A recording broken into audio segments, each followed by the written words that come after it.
Today on Bridges, we are going to talk about boundaries without the guilt.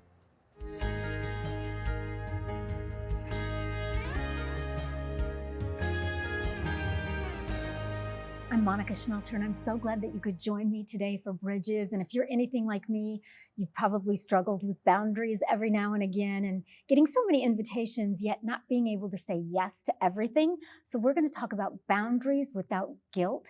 Now, my guest today is Debbie Russell, and she is a licensed pastoral counselor as well as a speaker. And Debbie, it's good to have you on Bridges today. Thank you for having me. I'm glad to be here. So I think boundaries are something that I've really struggled with. I think you and so many people. It is so common. Yeah. And I think, I want to be nice, right? Mm-hmm. And I want to be able to say yes. Right. But I can't say yes to everything. Right. And saying no, like it seems kind of mean sometimes. Yeah. I think so much of the boundary problem has to do with this false guilt that we take on about the way saying no feels on the inside. But one of the things I try to encourage people to consider is that we're not God. Right? And so one of the things that's different about us and God is limitless. Like there's no limit to his time, his energy, his knowledge, right? But we're limited. Mm-hmm. And because of that, we have to live in limits, which is just another way of saying we have to have boundaries, right? And so saying no sometimes is just honoring that limit that you live with. Yeah. And I think for the person that's getting the no or whatever, if they can at all, just realize that's a healthy thing. It's not necessarily personal against you, like, no, I can't do that, or no, if we can all keep that healthy mindset. But again, I think especially for women that it's really hard. And I think in Christian circles, right? Yes. You need to volunteer for the Lord. This is for all eternity. And you're thinking, yeah, but I have so much laundry to do. Right. So how do I balance all of the things? And so that's where it's like understanding the idea of boundaries is every time you say yes to one thing, you are saying no to something else. And so sometimes you have to say no to one thing so you can say yes to the responsibilities in front of you. And God gives us all like a load we have to carry, like our physical health, our time, our homes.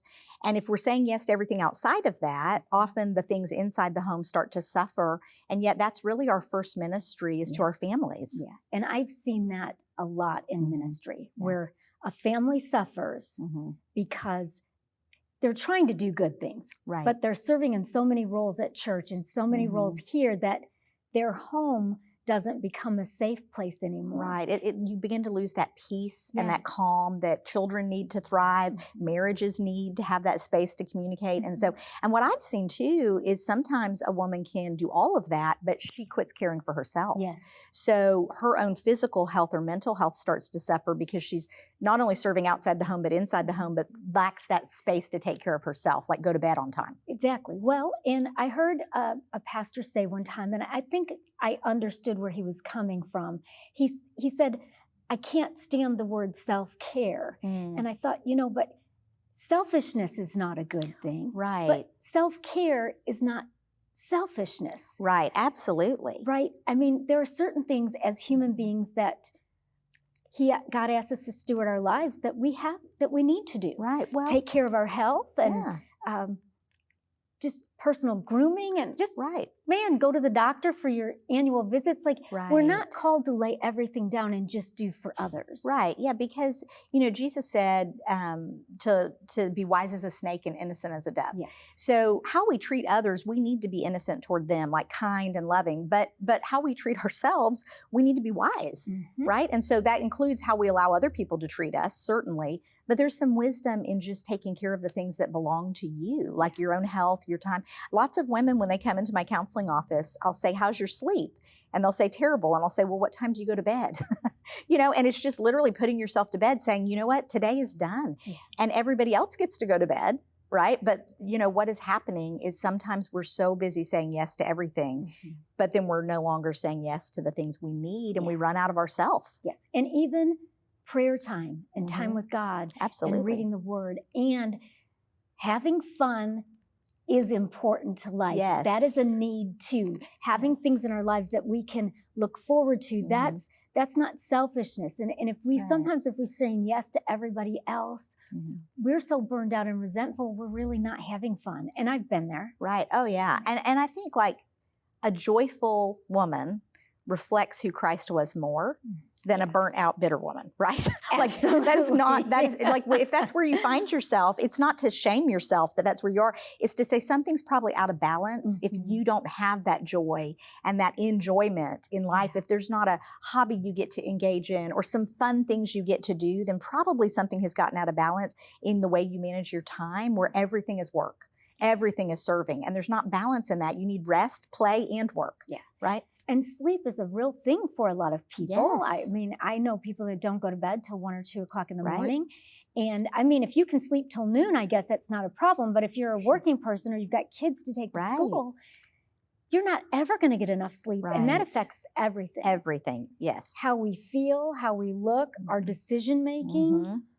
And then we get ourselves kind of in that rut. Well, and it affects your long-term health. Like the more they're studying sleep in the brain, the more they know that like during your deep sleep cycles is when your brain actually heals itself and cleans itself. And like there's so many processes that happen during sleep. And that is a critical thing that I think we used to sort of wear with the badge of honor, like, I can go on 4 hours of sleep. And that hustle culture, I'm just going to keep on going. But what science is showing us is that actually there's a time to shut down and rest.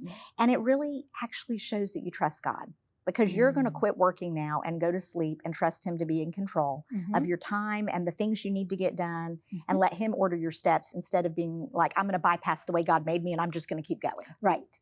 Because that leads to nowhere good. Right. It leads to unhappiness and bitterness and resentment and good health, like you said. Right. Because you can't sustain that forever. No. All start to things break. catch up with us. And sometimes we don't notice till we're already like really in the Right. crisis. And then it Right. takes even harder to pull out. Yeah. And I know that you're a licensed pastoral counselor and all that, but did you ever personally, do you have a story that you could share about boundaries? Sure. Yeah. So I definitely come from kind of a codependency background where I carried that into my adult life. And so we were in ministry, we were busy in the church doing all these things. My kids were like elementary school age and maybe a toddler at the time. And we were going out for Mexican after church one Sunday with friends, as we do, and eating our white queso and all that. And I just broke down in the middle of lunch and said, I need a vacation from my life. And in that moment, I felt like the Lord spoke to me really and said, this is not the life I died to give you. And I thought, wow, like that is true. This is not what Jesus died for, that I feel enslaved to all of these tasks I have to get done and so overwhelmed all the time that I'm just living from vacation to vacation, right? Oh, I just need that break. And so that began for me a journey of understanding, why are my boundaries bad? Like, why am I rushing from thing to thing all the time, piling too much on my plate? And that was some 25 years ago. And I'm, still growing. I still have to check my boundaries, and I reread the book Boundaries probably every 5 years or so. I use it a lot in counseling. But that was very helpful in my life, understanding like how things had gotten out of balance and really getting to a place where I live with margin now. Like I have some downtime. Margin is so important. Yeah. I used to schedule everything, right? So I could get it all done, and everything was back to back, and all it took was one thing to go wrong. Right. Your whole day's thrown. Yeah. And then I can't get back on track. So margin is a good thing, not something that I was aware of as a young adult. I had to bump into a lot of things before I figured it out. Like, oh, that's what I'm supposed to do. And I think that it's just sad when we push ourselves to the point of breaking down like you did with your white queso. There you are at Mexican to have fun. And you realize my life is just one big responsibility. Right. And I've been there.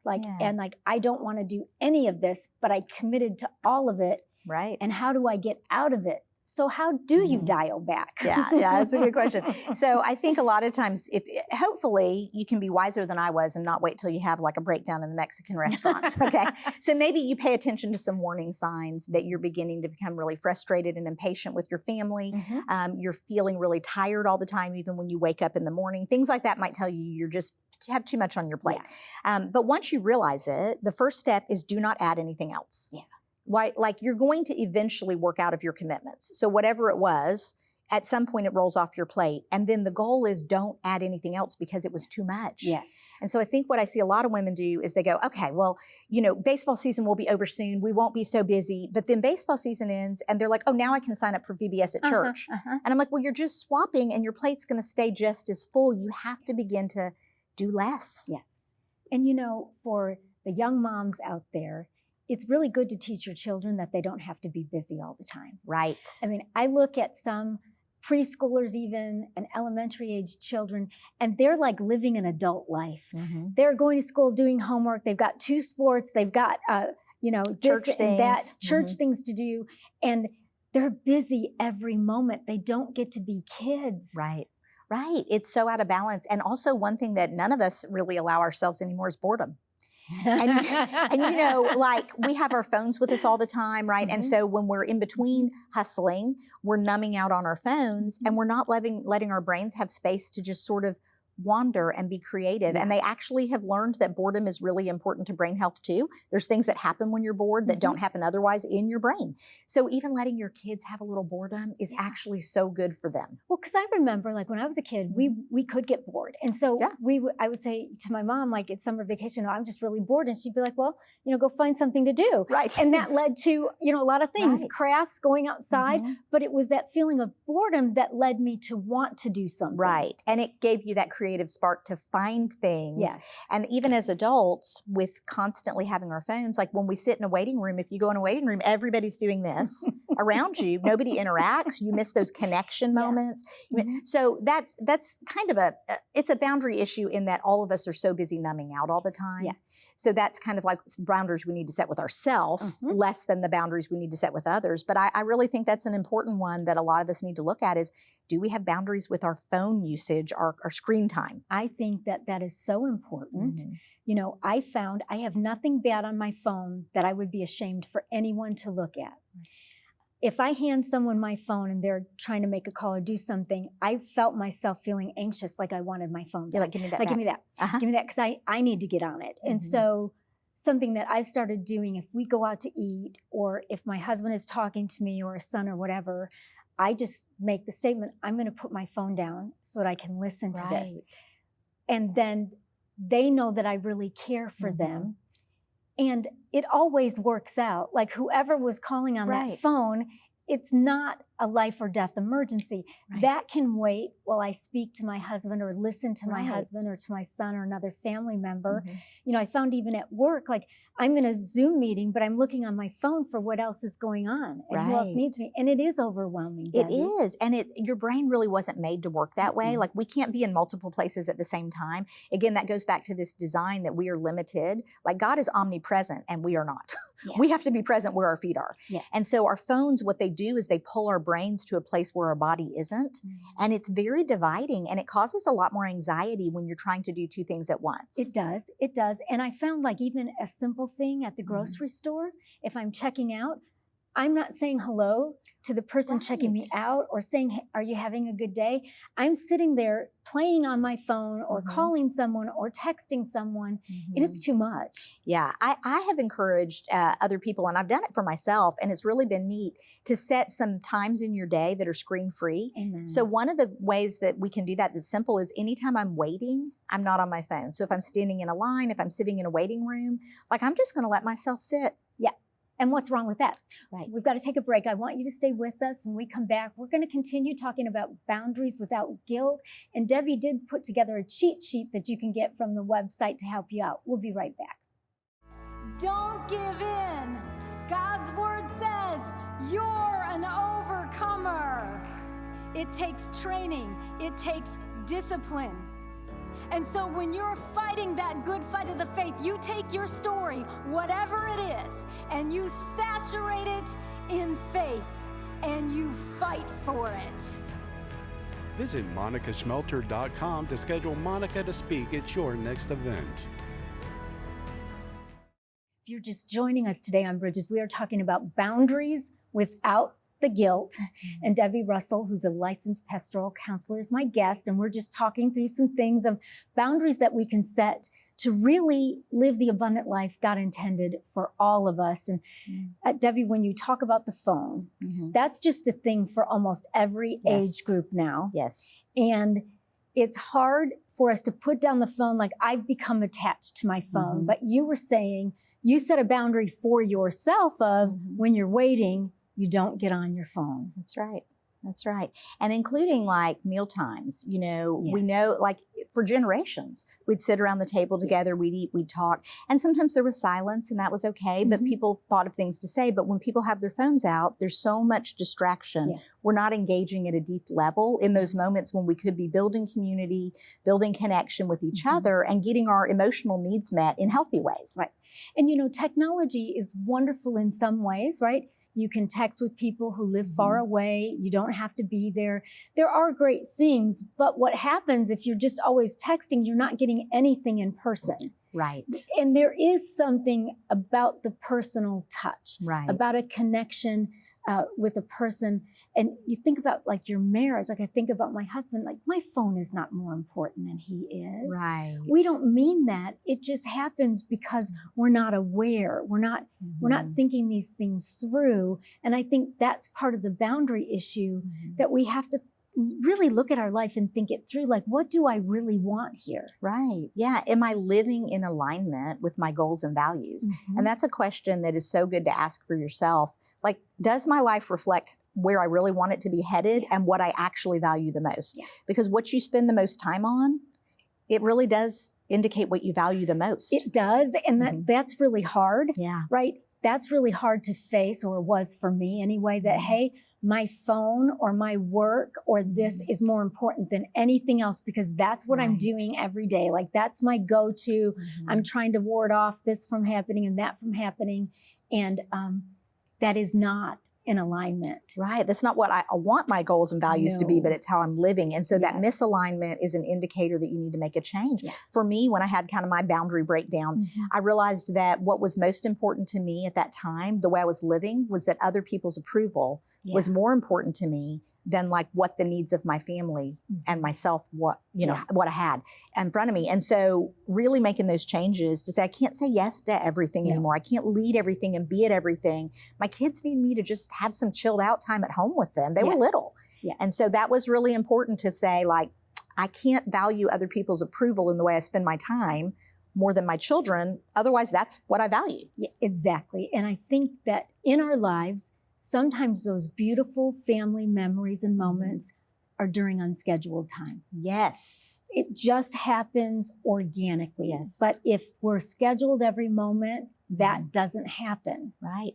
Well, and I think so much of the struggle for expectations with moms and women is that we want to script out that perfect family moment. And does it ever happen when you script it? No. Like, your kiddo throws a fit or somebody has a migraine or, whatever, bad attitudes. And so when you script it and you put all that pressure, like this moment's going to be good, right? Let's like family photos. They're always a disaster.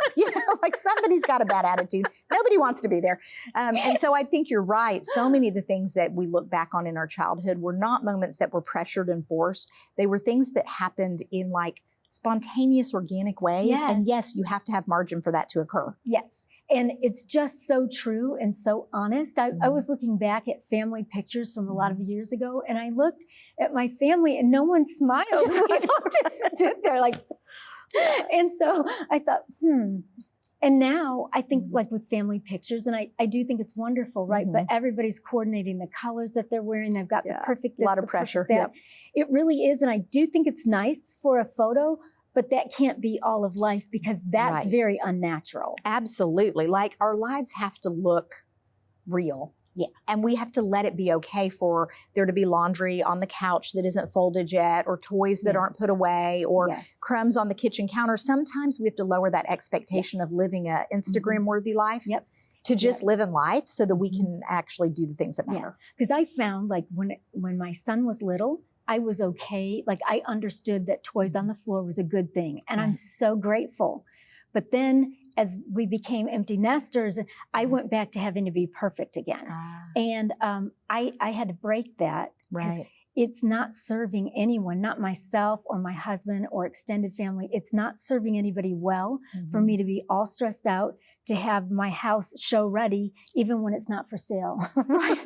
It's like, why am I living as though my house is a museum? Exactly. Yeah. It's supposed to be a place like that's fun and that's safe. And so we're talking about saying no and those kinds of things. What are some ways, and we talked about one, don't add anything if you're already overwhelmed, so we don't do that.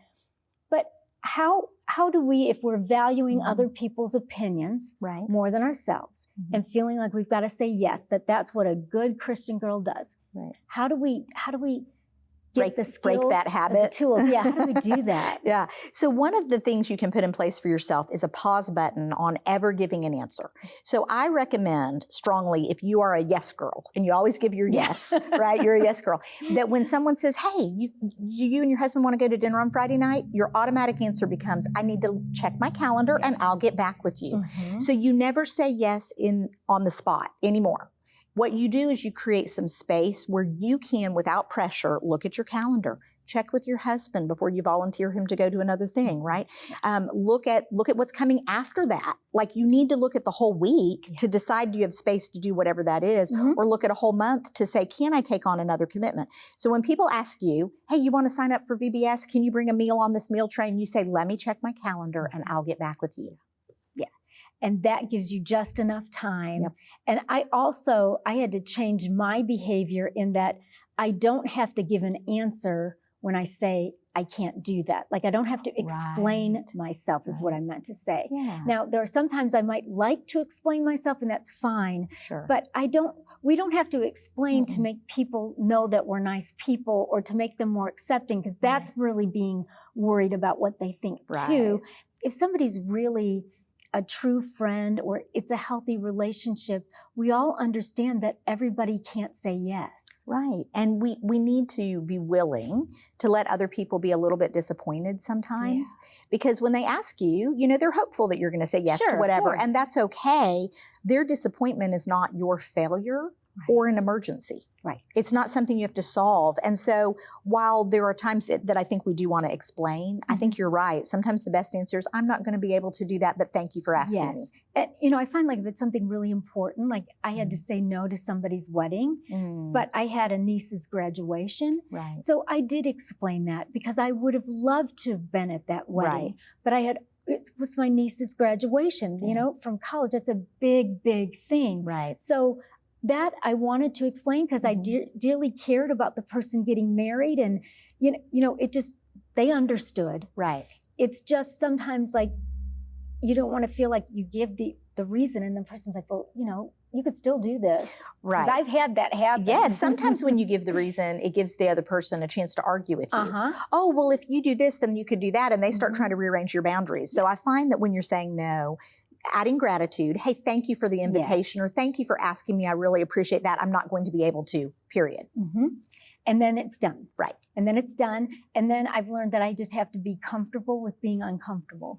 Yes. Sit with it, we say. Exactly. Because it's better now, but when I first started doing that, I would feel uncomfortable and I wanted to do something about feeling uncomfortable. Right. And then I just had to realize I have to realize that when I say no, if there's disappointment or whatever, that it's okay if I'm disappointed, I'll get over it. Right. It's okay. It's just a feeling and it will pass. And then on the other side of that uncomfortable feeling is some freedom that you needed. Yeah. And that relief over time becomes more important. Like you realize this is healthier for me and others. And it's not that you're going to say no to everything. No. You're still, as a person who cares about others, you're going to say yes when it's appropriate. You're still going to serve. God wants us to serve, but he wants us to have limits in the way we do that. And so that's what we're aiming at, is not saying no to everything, but saying no to the things that are not actually and fitting we're in your not life. saying to be rude to everybody, like none of those things. We're just saying say yes where you can, what you feel like you really reasonably can do, and to understand. And you've got so many good things on your cheat sheet, so many tips to help us also. And you talked about like boundaries are not one and done. Right. We have to reevaluate them in different seasons of our life. I kind of look at it like home maintenance, right? If you don't maintain your house, it's going to fall apart over the years, right? You tune up the furnace, you clean the house, just all the things that you do. And so I think looking at our lives that way too, that it's not one and done. It's not like I set boundaries today they could be different in next year. Right. And they probably will be. At least every 5 years, your capacity tends to change because if you have children, they're at different stages. Yes. Sometimes they need more of you in the evening than they used to. Maybe they're teenagers now and you're running them back and forth. So your ability to be in a weekly Bible study at night goes away in a season. Yes. But you're going to eventually go to a new season where you're going to have the capacity to do some of those things again. And so my mom one time told me, Debbie, there is room in your life to do everything you want to do, just not at the same time. And she's right. Yeah. And she's absolutely right. And God does want to give us the desires of our heart. I truly believe that. And I think, like you said, serving, He wants us to serve. There are times that it is very important for us to make a sacrifice. Right. It's just not intended 24/7, 365 days. Right. That does not make us the happy. We have no joy of our salvation if we're doing that. Right. Yeah. That's a striving life where you're just striving to please and earn. And that is not resting in the grace of God or the providence of God. Like He's going to take care of you and your family. Well, and I love that you said even about the sleep, right? That is trusting God. Like, I'm going to go to sleep and God, you've got this because you don't sleep, you don't slumber, you don't take vacations. You do this. Well, I get my sleep. Because a lot of things look better after a good night's sleep. Absolutely. My ability to get up and face the day and do lots of hard things and busy things is better when I have let my body rest. Exactly. So we are almost out of time. What is one last thing that you might want to leave with everybody on this boundaries without guilt stuff? One other thing that I think is super important is for women to know the difference, and men to know the difference between agreements and boundaries. So an agreement is something you need the other person's participation for. And a boundary is something that you are deciding for yourself. And so I think sometimes we use we language. We need to do this differently. But the other person hasn't decided they need to do it differently. You're trying to get their agreement when really you just need to say, I'm going to be doing this differently moving forward, whatever that is. And so I think if you can recognize you don't need anyone's participation for a boundary, you need their participation for an agreement. Yeah. And knowing that, because for a long time I put my boundaries on hold and my life on hold because I was waiting for other people to understand how important this was. So that was really good. Thank you for sharing that. We're out of time, but thank you for coming today, Debbie. Yes, thank you for having me. This was so fun. Yeah. Raising Special Needs Kids. Our host is Monica Schmelter, sister to a brother with Down syndrome. I'm doing this in his honor because he made a tremendous impact in my life. Real conversations, real hope, and real stories for families walking the special needs journey. Changed the way that I looked at things, changed the way that I looked at people. A safe place for honest stories, practical help, and a whole lot of encouragement. We are so glad we're on this journey together. And I will see you next time on Raising Special Needs Kids. Finding hope in today's life is not always easy. Bridges with Monica Schmelter is making it simple. You can now listen to podcast episodes on popular platforms like iTunes, Spotify, iHeartRadio, Life Audio, and more by searching for Monica Schmelter to find God's hope for your journey. Life can be hard and days can be long. So if you're looking for hope for the journey, monicaschmelter.com is a great place to get started. On monicaschmelter.com, you'll find Monica's teachings on demand. And if you're looking to really grow your faith, you'll find online extras are available with every teaching. So don't wait another day. Get started now at monicaschmelter.com and you will find hope for the journey.